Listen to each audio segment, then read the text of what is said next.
Hey guys, it's Megan.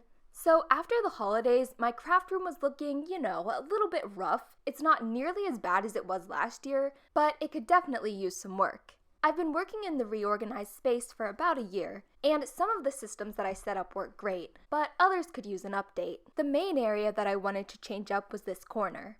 I kind of just piled up a bunch of old furniture over here, and I really wanted to condense it so that I'd have a little more floor space.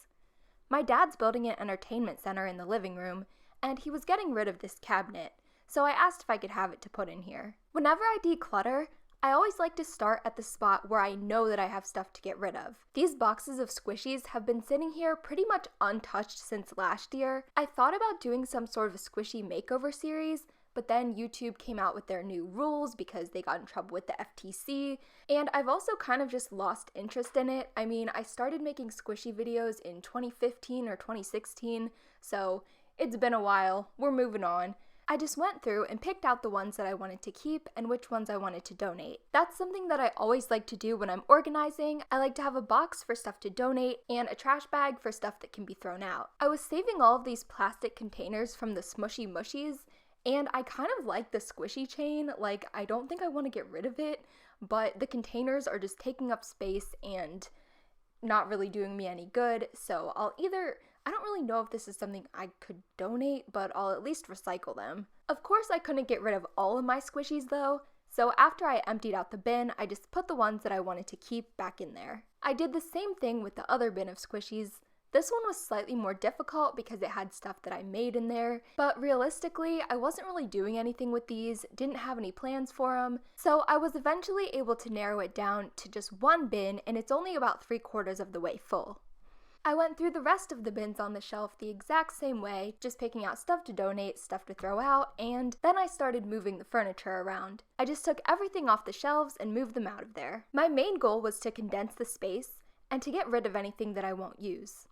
This can be super hard when trying to organize craft supplies because I always think, I might need this someday, like I don't want to have to go out and buy another one. And I honestly don't have a solution for that other than just be honest with yourself. Are you going to have time to use this thing? Do you have an idea for it? How much would it cost to replace it? Personally, I was holding on to a bunch of these dollar store bins that just didn't work for my space. I finally decided to let them go. Worst comes to worst, if I need another one, I know how to get to the dollar store. It's really not that far, so it's all good.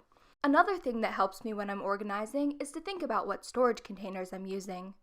I was storing extra perler beads in these plastic cups that I had left over from when I tried to start a slime shop, which didn't exactly go so well because apparently Etsy, they'll let people review things even if it says that they never paid for it. So yeah, that was a whole mess. Probably won't be starting an Etsy shop anytime soon.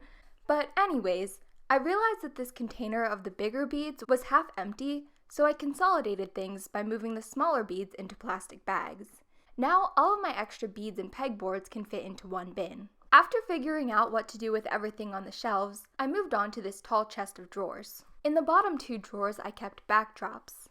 I don't really use these much anymore, but I wanted to keep them just in case I decide to take photos or do TikToks with my face in them again. Which I've had people ask me why I don't show my face in videos anymore, and the main reason for that is because people were taking my videos and uploading them onto other channels pretending to be me, and I just kind of felt weird about that. I'm not sure how to explain it, but just other people using your face is really weird. It's not like a big secret or anything though. Here's what I look like. I'm a mess, but it's fine. What can you do?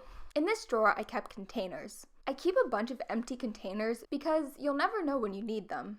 I decided to put these in one of the bins that I have over here. I had this bin labeled scrap foam, which again, I wasn't really using because I don't really make squishies anymore. So I took everything out and decided what I could get rid of, and I also got rid of a few containers as well. I still kept some foam in there, but it's mostly containers now. And you may have noticed that I have a helper this week. This is my sister's cat. His name's Thomas. He's a butt. He likes to come in here and keep me company, and normally I don't mind. But a few days ago, he jumped up on the table and knocked my full cup of soda all over my laptop. So if you were wondering why I didn't have a video last week, that's why. Thankfully, it was diet soda and I was able to fix it, but it was a really unfortunate situation, let me tell you. But I guess that'll just teach me to use a lid next time. I ended up switching out the labels since this is mostly containers now. Next was the paint drawer. This is mostly Arteza paint, but I also have my jelly plate and some of the sprays that I made in here. Another tip that I have when organizing is don't be afraid to take things out of their original boxes. I'm one of those people that saves the packaging for pretty much everything, but sometimes getting rid of that packaging can be a better use of your space. My cabinet had these small drawers on top, so I took the trays of paint out of the box and put them in the drawer instead. This will be a lot easier than having to open the drawer, take the box out, take the lid off the box, and then sort through all of the layers of paint. And going along with the theme of consolidation, this was one instance where never throwing anything away actually worked out pretty well. I had this big gallon of glue that was almost empty, so I poured the rest into smaller glue bottles that were either empty or almost empty. I did end up running out of glue bottles though, so I used a bottle from this pancake art kit that I got one time, and the lid from the gallon of glue was the perfect size for the pancake art bottle, so I don't have to worry about it spilling. I just put all of these into the glue bin. I also finished a project that I started last year, which was this sewing machine mat. The original footage for this is long gone, but basically I made this out of some fabric left over from making the table skirt and a pair of my dad's old sweatpants. I put this under my sewing machine, and it's the perfect place to store things like scissors, extra bias tape, and any other sewing supplies that I might have. I had a few of these binders that I used to store things like mail, merch designs, and just random projects that I didn't know what to do with. They didn't have proper labels, so I decided to quickly make some from paper scraps. If you take anything away from this video, the most important thing when you organize any space is labels. Just label everything. Even if you think you're going to remember what's in there, label it. You won't. Believe me, if you take the time to label everything now, you'll save yourself so much time in the long run. I stored the binders in the extra space on this shelf that holds my Cricut machine. The last major thing that I needed to do in this room was to move my desk bike to the other side of the table and move the chest of drawers downstairs. I bought this as sort of a birthday present to myself, and I use it almost every day. I'm not a huge fan of sitting for long periods, so I like being able to move around a little while I work to help me stay focused. And I like that I can use it as a bike and as a standing desk. Getting rid of the drawers definitely helped to open up the space, and it lets in a little bit more light. I still had a few things that I didn't really know what to do with, so I brought one of the brown shelves back in to go on the right side of my desk. Whenever I organize a space, I always try to make sure that I have room to grow, so these shelves aren't filled up all the way, and I might change things around later, but right now, the top shelf holds Mod Podge, paint water cups, pens, tape, Clorox wipes, and these drawers that I decorated in like 6th grade. On the bottom, I put my extra sewing machine because I've been known to break these quite a bit, and a few more random things that I didn't know what to do with. And I used this old trash can to keep some extra tripods and some contact paper. I needed a new way to store my paper towels since the shelf covers up where they used to be. I stuck a command hook in the middle of the shelf and threaded a piece of ribbon through the middle of the paper towels. I tied 2 knots at the top to make a loop to hang them from and placed it on the command hook. I like keeping paper towels close by when I work, and this is a nice option if you don't have a paper towel holder. The last thing I did was plug my lights into these remote control outlets that I got for my Christmas tree.